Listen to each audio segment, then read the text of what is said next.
Ey yarallar, adam oğli boz tofrokdan bolmak haktır.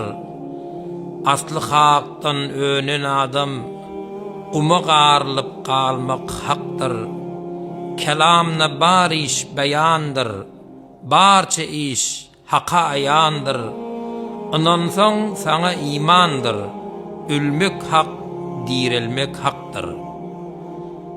Ayyuba yetmedin sabırda, tağatın yoktur cebirde. Münker nekir dar qabırda, soru sual kılmak haktır. Eden işlerin sorulur, gün kızar mizan kurulur. Tok çekip alamurlar, yavuz güller gelmek haktır. Mağtum uli asan yolun, ol gün neçek geçer halın. Bugün zorlap alan malın, erte qaydıp bermek haktır.